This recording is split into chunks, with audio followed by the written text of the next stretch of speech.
So we're talking about the practice and the power of personal resolve.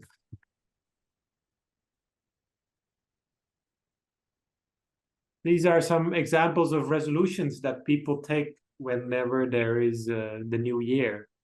These are from the US. I'm sure that there are also similar resolutions or in other countries in Europe, for example. In the Netherlands, they also did some research about this. They are very similar, believe me.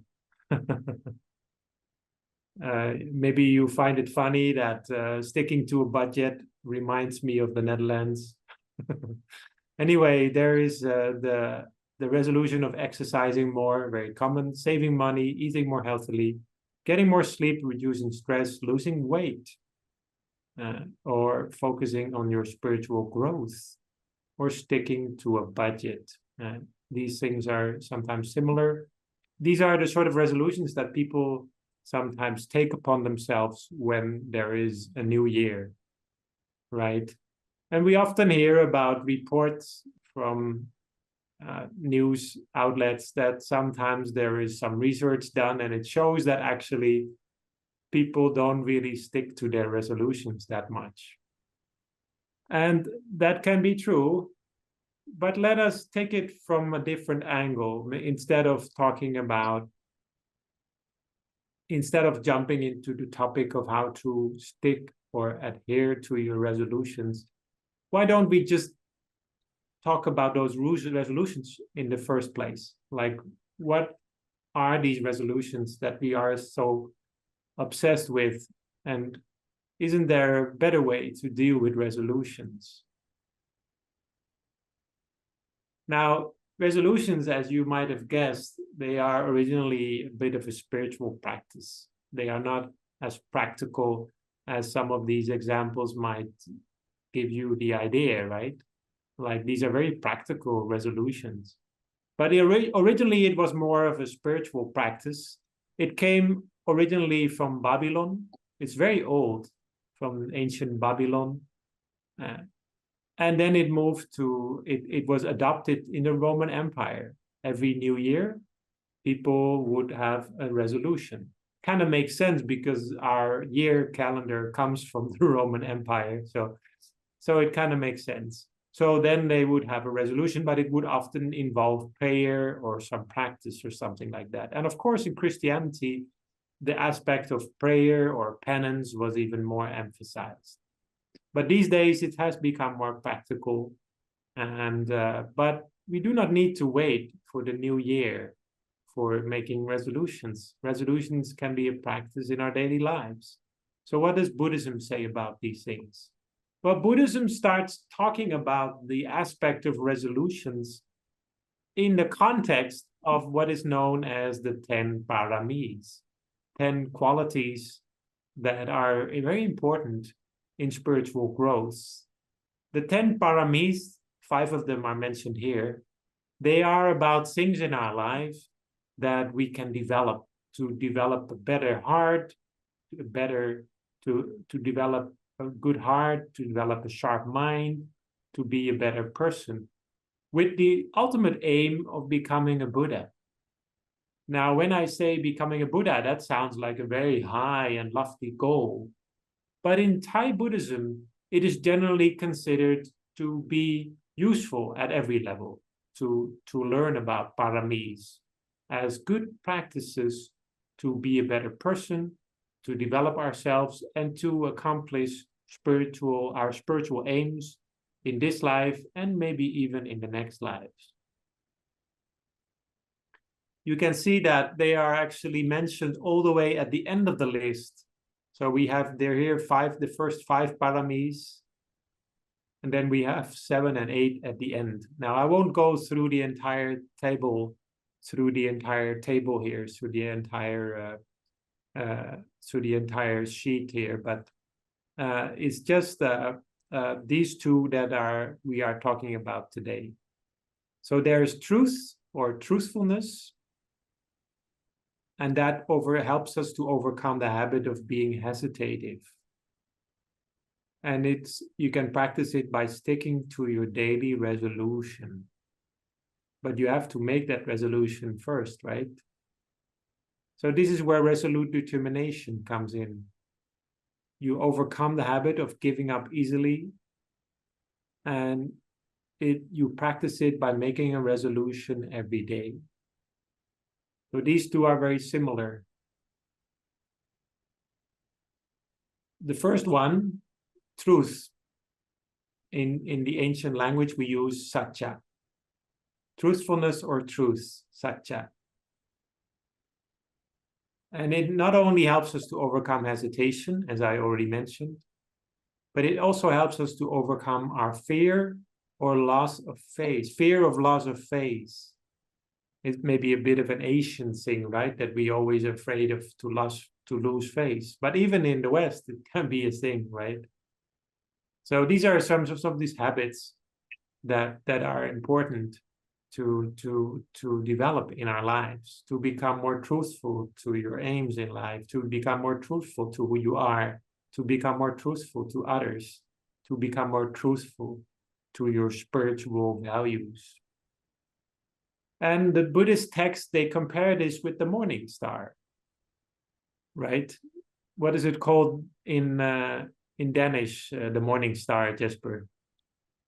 Are you still there? Yes, I am still here. The morning star, do you have one in Denmark? Yes, I'm sorry, I don't really remember what it's called in Danish right now. Yeah, I think it's similar word probably. In Dutch, we call it morgenster. But in the ancient Indian language, it's very different. They use the word osati, which is related to a word for medicine. And of course, as you may be aware, the morning star, it never moves from its course, right? There may be different kind of stars, and they're always moving, but the morning star is always fixed. And this is a symbol that we can think of, when we think of truthfulness in Buddhism. When you say something, you do something. When you say something, you do something. When you think something, you say it. And this is, well, you don't have to say everything you think, of course, but we stick to who we are, to what we do. We are truthful. And he said, the text says that the morning star or the Osati star, it is the same for everybody. It always is the same. Like if you can go travel to another part of the world, you will still find this same morning star. Now you might say, well, that holds for every star. Well, not not quite, because it will be slightly different, right? The different stars will be slightly different position, but the morning star is very stable. And all times and seasons, it will be there. It will not be become more vague when there is a different season. The morning star is always very firm. In the same way, a person who fulfills paramis or develops good qualities of the heart and mind, he will not deviate from his course of striving for his aims or her aims. So this is a comparison that is very important. Like this truthfulness is very important in Buddhism. So this is the quality when we talk about making a personal resolve. Or then we talk about resolute determination, adhitthana. You may have heard of this word. In Thai, they say adhitthana. Adhitthana means you are very determined, like a mountain that does not tremble because of winds, but remains stable. So a different metaphor, different image here.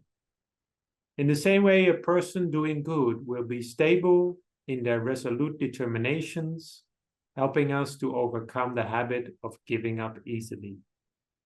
So these are very similar, okay? Now this one is actually mostly about daring to tell yourself, I'm gonna stick to this. Daring to set the goal, having the courage to set the goal. This is adhitthana. Having the courage to visualize yourself as someone better in the future. Having the courage that you want to work on yourself. and that you dare to set a goal. Maybe it's even a goal that you're not sure whether you can attain it in your life, but you set it anyway, just to challenge yourself. This is what it's called adhitthana. And in a moment, I will give you a few examples. But the truthfulness is what actually makes us stick to it. If you have truthfulness, but you don't have adhitthana, then you don't know what to strive for. Some people I've met in my life, they were like that. Like they were very truthful people, but they never really had a goal in their lives. And then when they learn about the spiritual life, they learn about the wise life, they learn about doing good deeds, they do learn about all these good practices, they suddenly just completely revive their lives. They completely become vivid, and they suddenly strive for all the things they like to accomplish. Their lives change completely, even though they had this honesty always in them, but they never really strived for anything. So this is two things that have to go together, right? One way to look at resolute determination, or adhitthana, as well, it's just like a frame that helps you keep on track. The traditional comparison that Kunyai, you remember Kunyai, right? Kunyai, the nun who founded our temple. Anybody remembers Kunyai? She was the nun who founded our temple, and she would always say that is like the when you make a resolute determination, it's like you have like, I don't know the English word, but it's like you have a place where you can keep your cattle. Anybody here from a farm? Anybody here from a farm, living on a farm?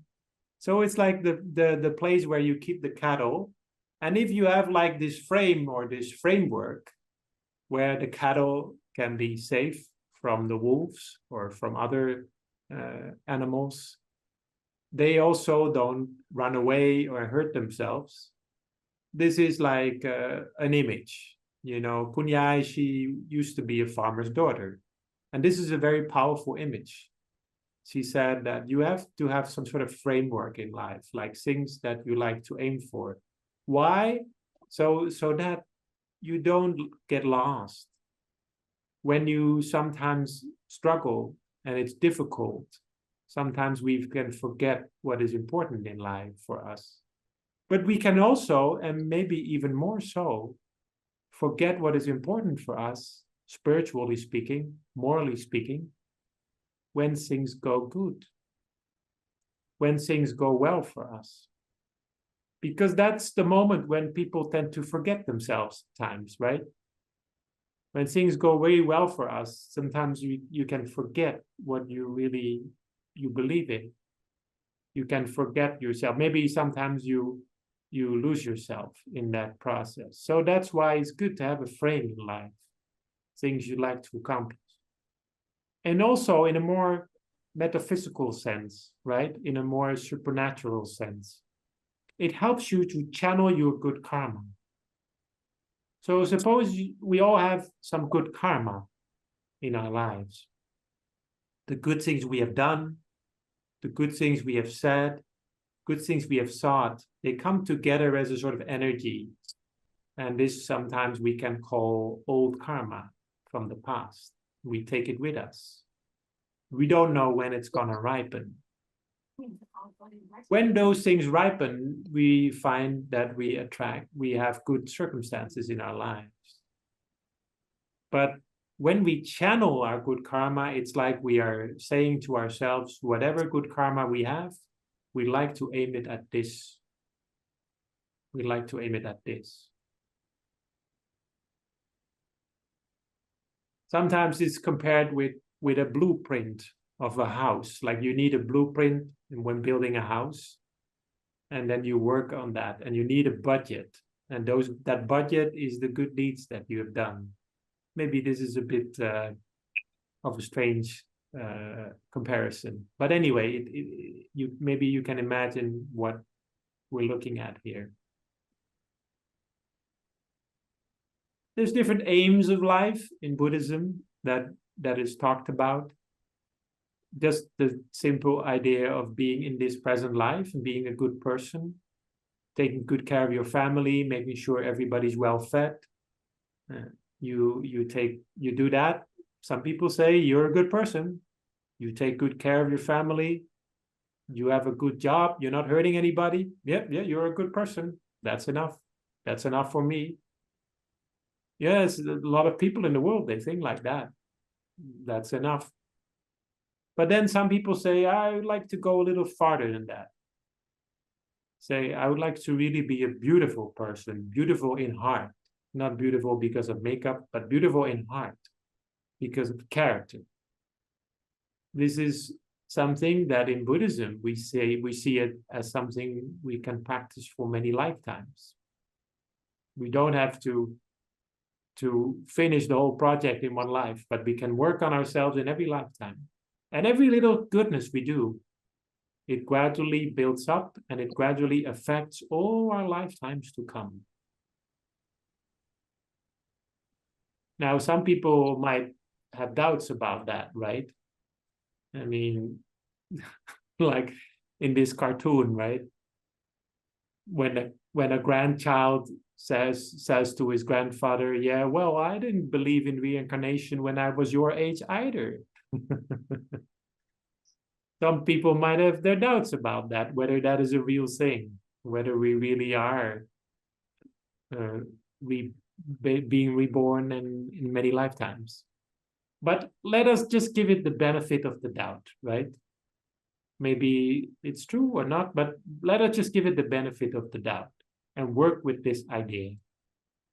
That means that we have many lifetimes, that we can work on good qualities. The accomplishment of faith is often mentioned in Buddhist texts. Accomplishment of living ethically. So these are all things that we can aim for in our life. We can think of these things as our resolution in life, things that are important in life. But faith doesn't mean, oh, okay, I'm going to the local Buddhist monk and I'm going to say to him, I'm Buddhist. You know, some people come to me and they say, I'm Buddhist. You know that, right? I'm Buddhist. I say, well, that's good for you. It doesn't mean that much to say what you are. But if you tell me, if somebody comes to the temple and they say, I meditate every day, I think it's very important in my life, I feel happy, you know, I feel happy because of that. And that is the Buddhist spirit. We don't really care that much about what people are calling themselves. But faith is not about that. Faith is about making sure that faith is about the belief that what you are aiming for in life, or all the good things that you do, that those will pay off. That all the good things that you do, they really come back to you.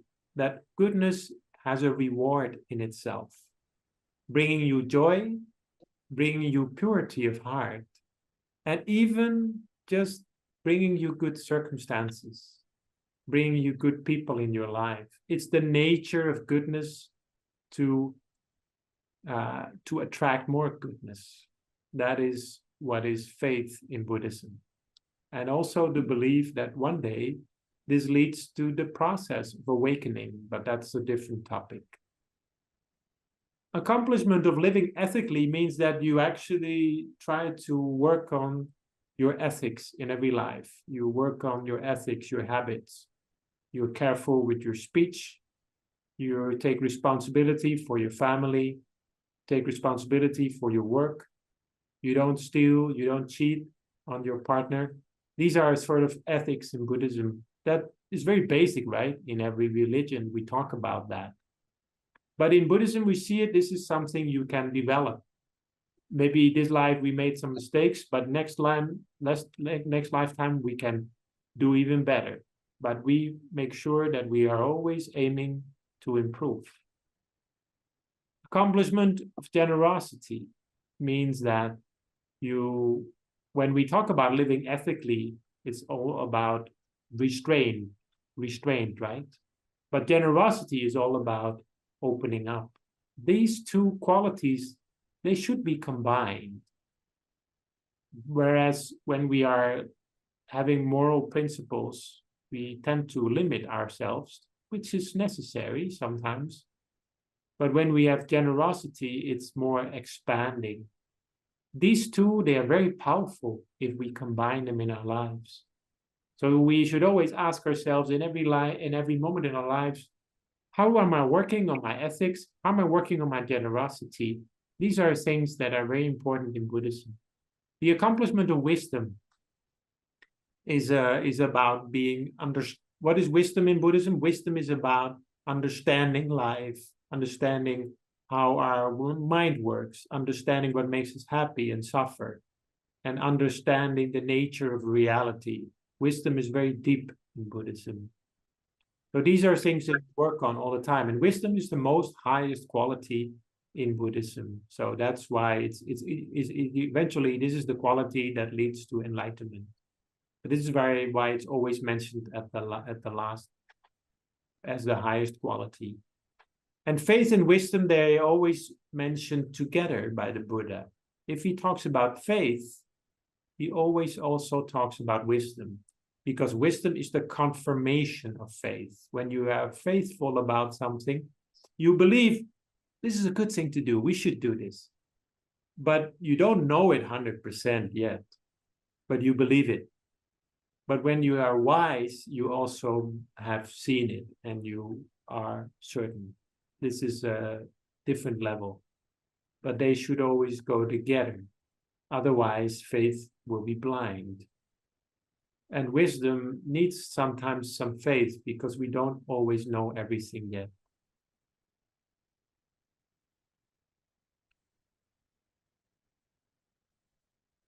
Okay, I'm going to skip this one to make it not too long today. So this is some practical advice, how you can make a resolve in your daily life, a resolution.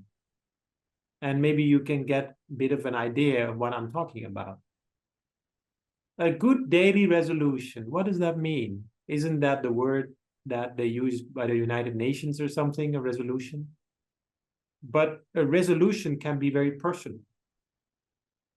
First of all, it's good to make a good resolution before you go to bed.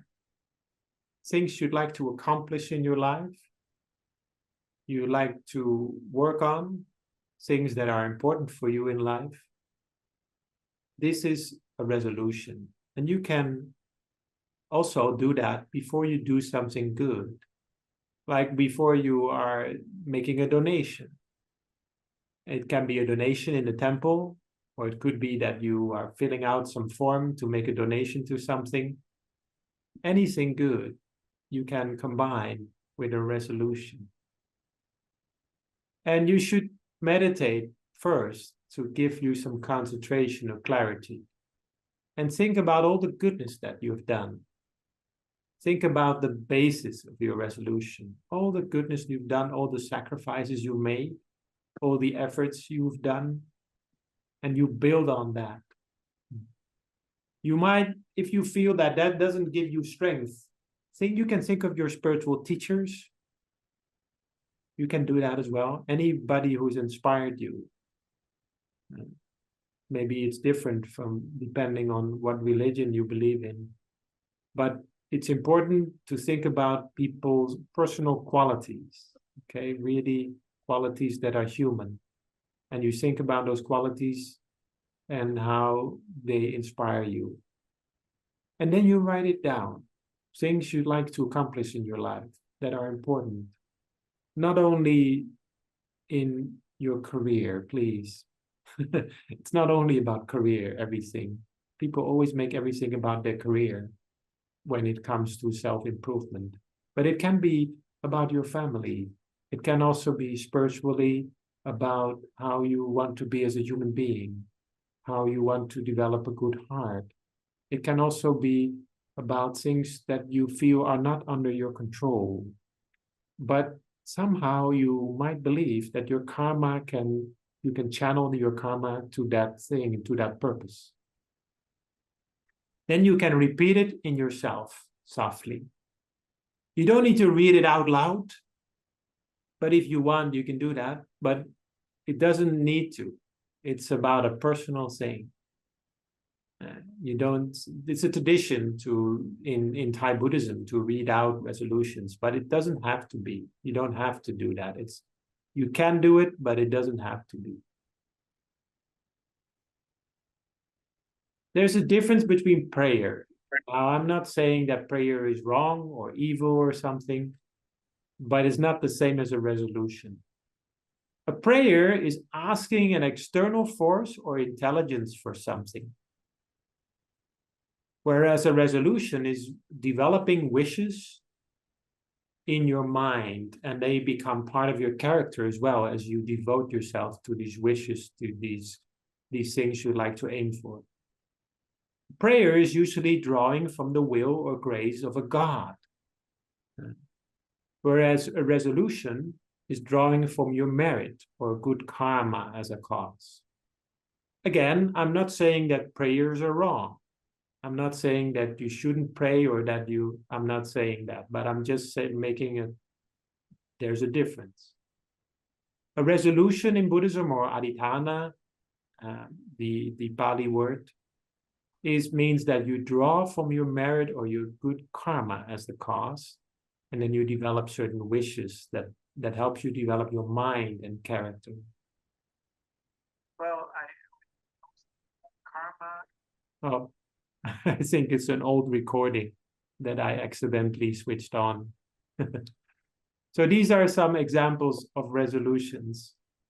They, like Kunyai Ajahn, Kunyai, the nun that I talked about earlier, she would always say, "May I be pure in body, speech, and mind." What does that even mean? Body, speech, and mind refers to our actions, our words, and our thoughts. These are ethical categories. Sometimes we refer to them as the three gates. But body, speech, and mind means the actions you do. Your mental actions, your verbal actions, and your physical actions. So when Kunyai, when she said, "May I be pure in body, speech, and mind," she meant that may our actions be good. May they be constructive. May they be helpful. This is one way you can visualize yourself. May I always act wisely. May I always do the right thing, even when it's hard. And then you can make a resolution. When you make a resolution, it's always about attaining nirvana. What does that even mean? Some people, they come to me, sometimes a journalist, some news outlet, local news usually, or sometimes a student wanting to know more about Buddhism. And they ask me this question: is enlightenment real? What is enlightenment, Lupi? I don't know about enlightenment. Can you tell me more about enlightenment? And then I say, enlightenment, whether it's real.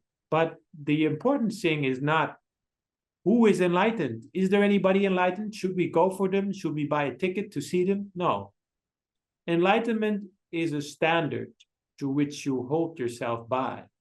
Enlightenment or nirvana means being free from greed, hatred, delusion, being free from negative emotions and unrealistic perceptions. That is enlightenment. So everything that is mentioned here is all in order to be free from greed, be free from hatred, be free from delusion. This is a very high and noble aim. And that is the aim of Buddhism. So everything which you want to aim for in life, that you think you need on that path, you can also put into your resolution. Even things that are more superficial, like health and good appearance, material wealth and following, meaning people that help you on your way. Noble qualities like intelligence, wisdom, and knowledge coming from meditation. All of these good things you can aim for. You can even want for those things. That's okay. But you do this in order to become a better person, eventually to gradually rid yourself from greed, rid yourself from anger or hatred, and overcome delusion in the mind. These are some examples that are sometimes also mentioned in resolutions. Some people, they are visualizing a heaven that they want to be reborn in. For example, in the Buddhist text, it's often mentioned that the Tusita heaven is a place where people can be reborn in the next life. And that is a place where all the people that go there are aiming for goodness. And they don't stay there for long. They are quickly reborn again as a human being to do more good. So it's kind of like a short trip by people who would like to be human again and continue to do good. Now, you might not believe in that, or you might, but I'm mentioning it here to give you an idea. Then, when you are born as a human again in the future, you can also make a resolution that may I be born in a family of right view, a family, parents, my brothers, my siblings, that support me in doing good, being a good person. And sometimes you might even, in your resolution, you might even write down that I would like to be born in a country that is suitable in order to fulfill paramis or in order to do good. Because suppose you are born in a war-torn country. It's quite difficult to do good, right? It's more difficult.